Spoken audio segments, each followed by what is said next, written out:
विशेष धम्म देशना आज दिनांक 3 नवंबर 2020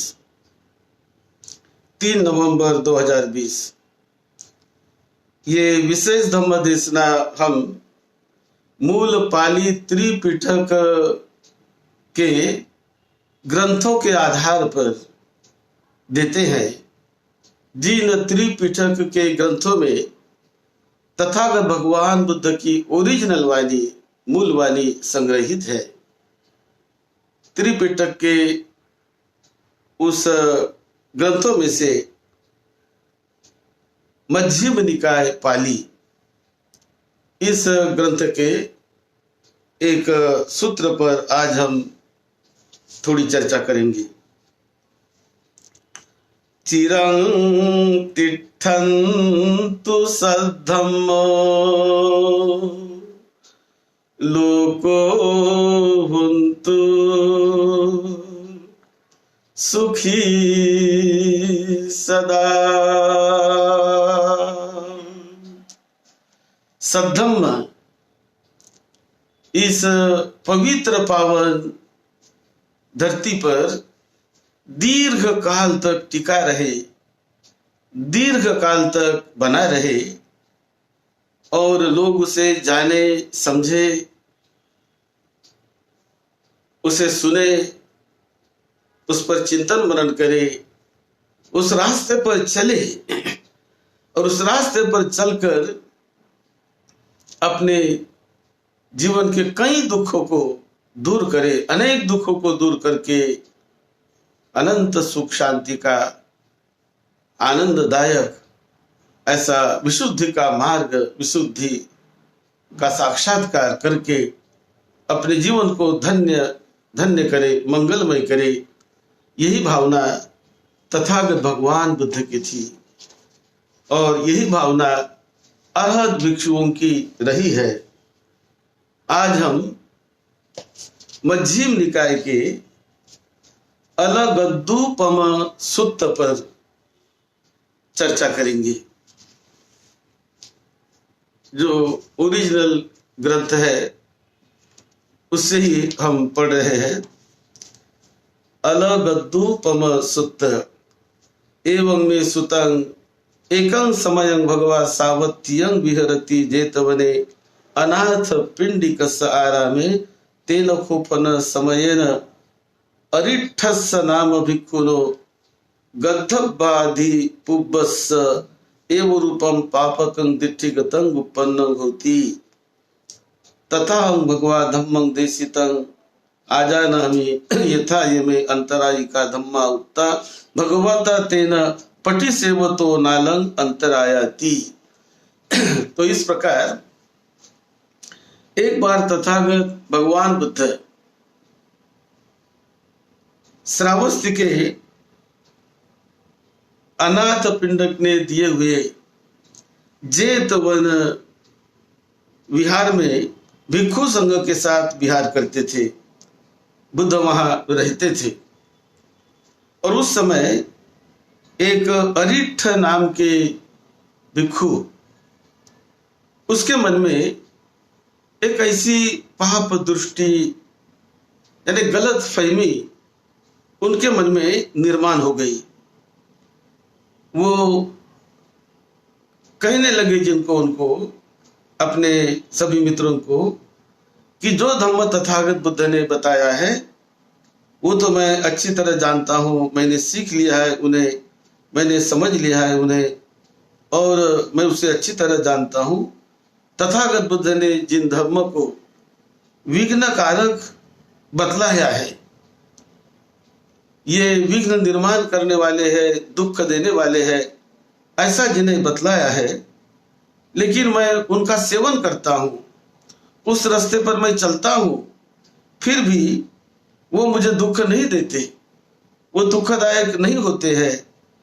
तो ऐसी उनकी दृष्टि वो बन गई, ऐसा वो दूसरों को बताती थी। तो जब ये पता चला बुद्ध को, भिक्षुओं ने बताया कि देखिए बनते, ये जो अरिष्ठ नाम का भिक्षु है, ये इस प्रकार से लोगों में बताते रहता है। तो यह बात जब बुद्ध ने सुनी तो बुद्ध ने उनकी भर्त्सना की, उनकी निंदा की कि ये ठीक नहीं है। वो जो कहता है, मैंने तो कई प्रकार से बड़े विस्तृत ढंग से सद्धम्म मैंने समझाया है, और जो विघ्न कारक बातें हैं जीवन में वो मैंने अच्छी तरह समझाया है कि यदि इस रास्ते से कोई चलेगा तो उनको दुख होगा, परेशानी होगी, उनके जीवन में मतलब दुख से ही उसे सामना करना पड़ेगा। तो इस प्रकार मैंने जो विघ्न कारक धम्म है, जो अपाय कारक है, उन्हें मैंने ठीक से समझाने का प्रयास किया, बताने का प्रयास किया। मैंने तो ये कहा है कि जो काम भोग, इंद्रिय भोगों में लगे रहने वाला कोई व्यक्ति, इंद्रिय भोगों की मैंने प्रशंसा नहीं की, क्योंकि इंद्रिय भोगों में जो बहुत लिपटे हुए हैं, चिपके हुए हैं, उनकी तो मैंने मतलब उन्हें दुख देने वाले, विघ्न लाने वाले धर्म है, ऐसा मैंने कहा है। काम भोगों को मैंने अस्थि कंकाल कहा है, वो मांस पेशी जैसा है, ऐसा मैंने उनको कहा है। वो सुलगते अंगार जैसा होता है, स्वप्न की तरह होते हैं ये काम भोग, वधशाला जैसा मैंने उनको उपमा दी है। और वो यदि उसमें कोई व्यक्ति लग जाए, पड़ जाए, तो उससे दुख के सिवा उसे और कुछ नहीं मिलता। अंत में उन्हें पछताना पड़ता है, दुखी होना पड़ता है, वो मुक्त नहीं हो सकता। मुक्ति का साक्षात्कार करना उनके लिए कठिन हो जाता है, जो अधिक से अधिक काम भोगों में पड़ा हुआ हो। तो उनके लिए दुख ही के रास्ते, मतलब दुख ही का परिणाम उनको भोगना पड़ता है। लेकिन जो उनसे बाहर निकलता है, बाहर निकलकर जो जीने का संकल्प करके जीता है, वो उनसे बाहर निकलकर सुख शांति की अवस्था को पाकर उसमें वो जीते रहता है। उसके बाद भगवान बुद्ध ने जो कहा कि वो तो मूर्ख है जो इस प्रकार की बात कह रहा कि उसमें कोई दुख नहीं, ऐसा तो मैंने नहीं बताया, लेकिन वो जो कह रहा है ये सही नहीं है। तो उनको बुलाया भी गया और उनको बुलाकर पूछा गया कि क्या तुम ऐसे कहते हो? तो उन्होंने स्वीकार किया कि ऐसा मैं कहता हूं। तो भगवान बुद्ध ने उनको समझाया कि ऐसा नहीं, तुम इसको गलत ढंग से समझ रहे हो, ऐसा नहीं समझना चाहिए, ऐसी दृष्टि नहीं निर्माण करनी चाहिए। ऐसी निर्माण की हुई दृष्टि वो अंत में घात करने वाली होती है। इस प्रकार की दृष्टि को पकड़े मत रहो, ऐसा संकल्प अपने मन में मत बनाओ। तो अपने मन को, अपने दृष्टि को चेंज कर लो, बदल डालो। ये जब तथागत बुद्ध ने उनको बताया, सिखाया, और एक बड़ी उपमा भी तथागत बुद्ध ने दी कि जिस प्रकार कोई व्यक्ति यदि अलगद सांप के, सर्प के तलाश में कोई जाता है जंगल में, और उस सांप को पकड़ने का कोई प्रयास करता है, और वो व्यक्ति जहां वहां घूमकर अंत में किसी जगह पर सांप को पाता है, और सांप को देखकर वो उसको पकड़ता है। लेकिन पकड़ते समय यदि गलत रास्ते से वो पकड़े, कहीं पूंछ को पकड़ता हो, कहीं उसके मध्य में पकड़ता हो, तो कहीं गलत ढंग से पकड़ता हो, तो सांप उनको डस सकता है, उनको काट सकता है। वो सांप उनकी हानि कर सकता है यदि गलत दृष्टि से उसे पकड़ लिया तो। गलत तरीके से सांप को पकड़ने पर पकड़ने वाले को वो काट सकता है, वो उसको नुकसान पहुंचा सकता है, और उसके काटने की वजह से कभी उसकी मृत्यु भी हो सकती है। लेकिन कोई व्यक्ति, बुद्धिमान व्यक्ति, सांप को देखकर उसे पकड़ना है, तो उसे देखकर यदि वो उसको सही ढंग से पकड़ता है और सही ढंग से पकड़कर उसे उनके मुंह को पकड़ लेता है और वहां पकड़कर उनके गर्दन को पकड़कर यदि सांप को पकड़ लिया, तो वो सांप कोई हानि नहीं पहुंचाएगा। उसने उसकी गर्दन को पकड़ लिया, उसके हेड को ही उसने पकड़ लिया और ऐसा पकड़कर वो सांप चाहे उस व्यक्ति के शरीर को लिपट जाए, इधर उधर चाहे वो उसको लिपटने का प्रयास करे, लेकिन फिर भी वो उससे हानि नहीं होगी, उसको काट नहीं सकता है, उससे कोई डर नहीं है, क्योंकि उन्होंने ठीक प्रकार से उसको पकड़ लिया है। जहां पकड़ना था, उनके हेड को पकड़ना था, गर्दन को पकड़ना था, वही उसने पकड़ लिया, तो उसको हानि नहीं पहुंचाएगा। लेकिन कोई पूंछ को पकड़ता है तो उसको हानि पहुंच सकती है। इसी प्रकार जो मैंने धम्म सिखाए, उस धम्म को सही ढंग से पकड़े तो हानि नहीं होगी, लेकिन गलत ढंग से यदि उसका इस्तेमाल करे तो वो हानि भी कर सकता है। ऐसे तथागत बुद्ध उनको समझा रहे। जिस प्रकार कोई कुल पुत्र जब घर बार छोड़कर भिक्षु बनता है और भिक्षु बनकर उस धम्म को प्रज्ञा से जानता है, प्रज्ञा से उसको परखता है और अनुभूति से जो मैंने सिखाया, धम्म सिखाया, उसका वो साक्षात्कार करता है, तो उसका साक्षात्कार करने के वजह से उसे उसका लाभ ही होता है, उसका कल्याण ही होता है, क्योंकि उन्होंने सत्य का साक्षात्कार कर लिया, सद्धम्म का उसने अंतर्बोध से उसको जान लिया, साक्षात्कार कर लिया, तो उसका लाभ होगा, उसका कल्याण होगा। दो मैंने धम्म सिखाया वो एक बेड़े के समान है, एक जैसे नाव के समान है कि जो बेड़े से हम नदी पार करते हैं, कभी समुद्र की खाड़ी को पार करते हैं, तो इस किनारे से उस किनारे पर हम जब जाते हैं बेड़े से या कोई नाव से जब जाते हैं, तो उस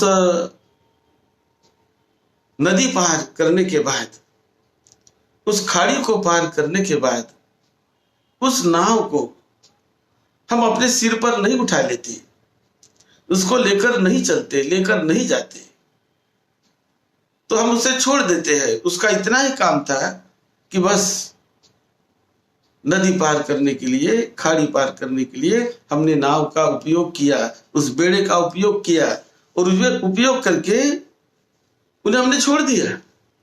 उसको पकड़ के रखने की जरूरत नहीं, कोई जरूरत नहीं उसे पकड़ के रखने की। इसी प्रकार जो मैंने सद्धम्म सिखाया, वो सद्धम्म इस भव सागर को पार कराने वाला है, वो सद्धम्म दुख से निकालने वाला है और अनंत सुख शांति तक पहुंचाने वाला है। तो उसी प्रकार उसे जो आर्य व्यक्ति होते हैं, जो बुद्धिमान व्यक्ति होते हैं, उसे ठीक तरह से जानकर उसका ठीक तरह से उपयोग करके अपने जीवन में उसने इस्तेमाल करके वो आर्य श्रावक अपना लाभ करते हैं और दुख से वो मुक्त हो जाते हैं। फिर तथागत बुद्ध आगे कहते हैं कि मैंने ये समझाया है कि जो भी शरीर के भीतर और शरीर के बाहर जो रूप है, वो स्थूल रूप हो या सूक्ष्म रूप हो, वो जो भी रूप है, ये रूप ये मेरा नहीं है, इस रूप को मेरा मत समझो, ये रूप मेरा नहीं है, ये मैं नहीं हूं। ऐसे बुद्धिमान आदमी ने जानना चाहिए, समझना चाहिए कि ये मैं नहीं हूं, ये मेरा नहीं है, या ये मेरी आत्मा भी नहीं है। ऐसे यथार्थ ढंग से इस रूप को और इन इंद्रियों द्वारा जो आलंबन इंद्रियों के द्वारों से हमें मिलते हैं, तूने मेरा मत मानो, मैं मत मानो, उसे नित्य मत मानो। इसी प्रकार ये शरीर में जगने वाली जो वेदना है, जो संवेदना है, तो संवेदना को भी मेरा मत मानो।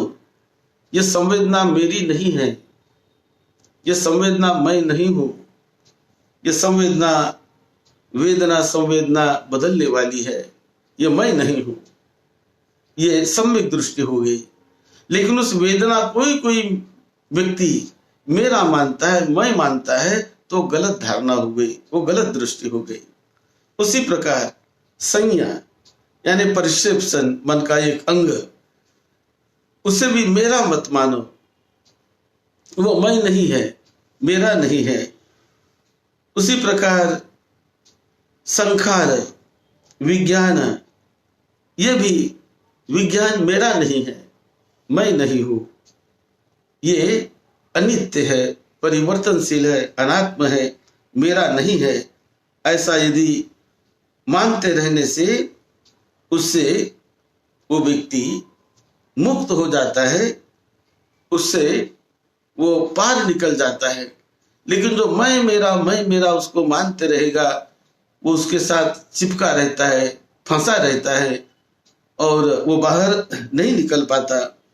इसीलिए उन्हें मेरा नहीं, मैं नहीं ऐसा मानकर उनसे विमुक्त होने का प्रयास करे, उनसे छूटने का प्रयास करे, तो छूटेंगे।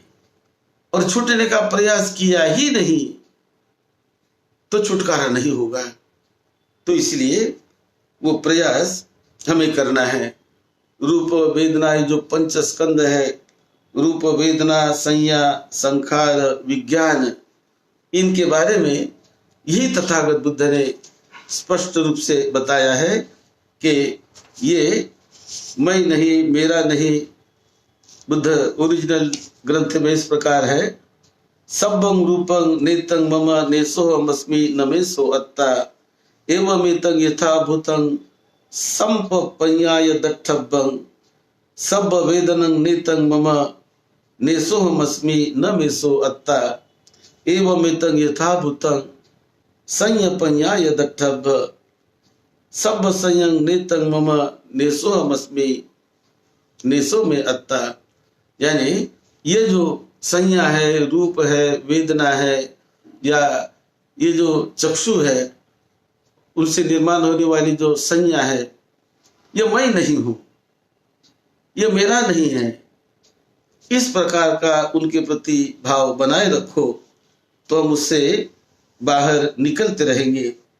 एवं पश्य भिक्खवे सुत्वा अर्य शावको रूपस्मि निबिंदति वेदनाय निबिंदति संज्ञाय निबिंदति। तो जो आर्य श्रावक इस वेदना को मेरा नहीं मानता है, ये वेदना मेरी नहीं मानता, ये मैं नहीं हूं ऐसा मानता है, और फिर उसको निर्वेद करने का प्रयास करता है, उसको हटाने का प्रयास करता है, तो वो मुक्त हो जाता है। उस वेदना से वो मुक्त हो जाता है, उन संखारों से मुक्त हो जाता है। विमुक्ति ज्ञानम होती, और उसको विमुक्त का ज्ञान भी हो जाता है कि मैं उससे विमुक्त हो गया हूं, इसका उन्हें ज्ञान हो जाता है। और इसी प्रकार वो वेदना मेरी नहीं है। इसी प्रकार बुद्ध कहते हैं कि यंग तुम्हाकं तंग पजहत तंग वो पहिनं दीगरतं हिताय सुखाय सुखाय भविष्यति रूपं भिक्खवे न तुम्हाकं तंग पजहत तंग वो पहिनं दीगरतं हिताय सुखाय भविष्यति वेदना भिक्खवे न तुम्हाकं तंग पजहत। बुद्ध ने और भी सूक्ष्म प्रकार से विस्तृत ढंग से उन्हें समझा के बताया कि ये जो रूप है उसे अपना मत मानो, ये मेरा नहीं है, ऐसा मानकर उसे निकलने का प्रयास करो, उससे दूर अपने आप को रखने का प्रयास करो। ये वेदना जो शरीर में जगती है तो वेदना को नेतंग मम, ये तुम्हारी नहीं है, ये मैं नहीं हूं, ऐसा जानकर उससे यदि तुम बाहर निकलोगे तो सुख शांति को पाओगे, विमुक्ति को पाओगे। और जब तक उसे पकड़े रहोगे कि वेदना मेरी है, मैं हूं, मेरी है, मैं हूं, ये इस प्रकार के भाव में जब जकड़े रहोगे, पकड़े रहोगे, तो उससे मुक्त नहीं हो पाओगे। इसी प्रकार संज्ञा भी, संखार भी, इसे संज्ञा भी कवे न तुम्हाकं तंग पजहत, संज्ञा भी तुम्हारी नहीं है, उसे छोड़ दो, उसे हटाने का प्रयास करो, तो वो तुम्हारे दीर्घ हित के लिए होगा, दीर्घ सुख शांति देने के लिए होगा। ये संखार जो है, चित्त में निर्माण होने वाली विभिन्न विचारधारा, विभिन्न संकल्पनाएं, ये भी मैं नहीं है, मेरी नहीं है, उसके साथ लगाव चिपकाव ना करो तो तुम उससे मुक्त हो जाओगे और वो दीर्घ समय तक आपके हित और कल्याण के लिए होगी। लेकिन उसे मैं मेरा मानना शुरू कर दिया तो वो बांधते चली जाएगी, इसलिए उससे निकलने का प्रयास करो। भिक्षवे एवं खो भिक्षवे यंग तुम्हाकं पजहत न तुम्हाकं तंग पजहत तंगो पहिनंग दिग्रतंग हिताय सुखाय संवर्तति।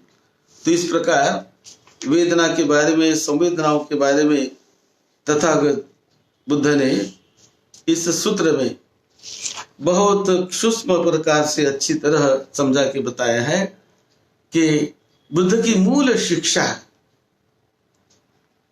वह है विमुक्ति का साक्षात्कार, परम शुद्धि की अनुभूति, मन को विकारों के जंजालों से दूर निकालना, और ये दूर निकलने का उसे एहसास भी होने लगता है। तो मूल बात जो बुद्ध सिखाते हैं वो किसी दृष्टि में, मान्यता में लगने की बात नहीं कहते। वो दुख से कैसे मुक्त हो जाओगे, कैसे उससे मुक्त होकर सुख का अनुभव करने लगोगे, सुख का साक्षात्कार, सही सुख का साक्षात्कार मन ही मन में कैसे करने लगोगे, और ये साक्षात्कार करने का एहसास भी होने लगेगा तुम्हें। और जब ये अनुभूति हो जाएगी तो जिसे कहते हैं श्रोतापन्न अवस्था, उसका भी साक्षात्कार आपको होने लगेगा। सकदागामी अवस्था का साक्षात्कार होने लगेगा। श्रोतापन्न, सकदागामी, अनागामी, अरहत, इस अवस्थाओं को आप केवल कल्पना के बल पर नहीं, बौद्धिक स्तर के बल पर नहीं, केवल मान्यता के बल पर नहीं, तो इसका साक्षात्कार कराने के लिए मैं ये धम्म सिखाता हूं, मैं ये रास्ता सिखाता हूं। और यही रास्ता, यानी इससे छूटने के लिए कि जो चित्त कैसे अपने उस क्लेशों से, विकारों से मुक्त होकर निर्विकारी कैसे बन जाए, यही रास्ता मैं सिखाता हूं कि जिससे वो साक्षात्कार करे और अपने जीवन को मंगलमय बनाए। इस प्रकार एक भिक्षु के मन में जो एक ऐसी दृष्टि निर्माण हो गई थी कि इससे कुछ फर्क नहीं पड़ता, मैं मेरा मानूं तो भी फर्क नहीं, नहीं मानूं तो भी फर्क नहीं, तो उनको समझाने के लिए तथागत बुद्ध ने ये देशना दी, ये सूत्र इसमें आया है। और भिक्षु संघ ने उन्हें बड़े ध्यान से सुनकर बहुत लाभी हुए और तथागत बुद्ध का उन्होंने अभिनंदन किया, साधुकार दिया और सद्धम्म को अनुभूति के बल पर जानो, उसका साक्षात्कार करो। यही मुख्य बात जो बुद्ध बार बार बताते हैं कि उनका जो पर्पस कोई फिलॉसफी प्रस्तापित करने का नहीं, तो दुख से मुक्त कराने का और सुख शांति आनंद का वर्तमान जीवन में ही साक्षात्कार कराने का जो रास्ता तथागत बुद्ध ने बड़े करुणा से, बड़े मैत्री के साथ सभी को बताने का प्रयास किया है। इसी में बुद्ध की विशेषता थी कि जिस प्रकार कोई वैद्य होता है, जो वैद्य किसी बीमारी को दूर करने के लिए दवा देता है, दवा लेते हैं बीमारी को दूर करने के लिए, और जब बीमारी दूर हो गई तो हमें दूर हो गई इसका एहसास होता है और हम बीमारी से मुक्त होकर अब स्वस्थ हो गए, उसका भी एहसास होता है। ये स्वस्थ होना कोई कल्पना नहीं और बीमारी में पड़े रहना ये भी कोई कल्पना नहीं। तो जो बीमारी में पड़ा होता है, बीमारी में पड़े ही होता है, उसका भी उन्हें अनुभव होने लगता है कि मैं बीमार हूं, मैं दुखी हूं, मैं व्याकुल हूं, बेचैन हूं बीमारी से, उसका भी उसे एहसास होने लगता है, क्योंकि वास्तविकता है ये। और जब दवा लेकर, इंजेक्शन लेकर, दवा लेकर जब बीमारी से वो मुक्त हो गया, स्वस्थ हो गया, तो उसका भी उसे एहसास होता है कि अभी मैं स्वस्थ हो गया हूं, वो दर्द मुझ में रहा नहीं है, वो बीमारी अब रही नहीं है, मैं मुक्त हो गया हूं, तो इसका भी उसे एहसास होता है। इसी प्रकार ये श्रोतापन्न फल, सकृदागामी, अनागामी, अरहत फल, इसका एहसास, इसका साक्षात्कार किस प्रकार से किया जाए, कैसे चित्त को निर्मल, नितांत शांत, परिशुद्ध किया जाए, यही रास्ता है। तथागत बुद्ध सिखाते हैं अनेक मार्ग से, कई ढंग से ये रास्ता सिखाने का तथागत ने सिखाया, प्रयत्न किया, सिखाया और लोगों ने उसे जानकर, समझकर अपना कल्याण साधा, साक्षात्कार किया उस वास्तविक सुख का, शांति का।